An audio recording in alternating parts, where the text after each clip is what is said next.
فابرس أكبوتشو حاول مدافع لفريق النجف، عادت من جديد دومينيك، مار دومينيك حاول يهيئ الكرة للأمام، دومينيك الله الله الله الله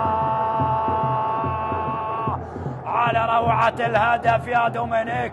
ماذا فعلت يا دومينيك؟ أي هدف أي هدف، روعة روعة روعة روعة روعة روعة، الله هذا لم يحصل أبدا في دورنا، لم يحصل أبدا في دورنا بهذه الطريقة، بهذه الطريقة. دومينيك مندي يكلل مجهود الكبير، دومينيك مندي اللاعب السنغالي بهدف روعة روعة روعة، الله الله الله، أوه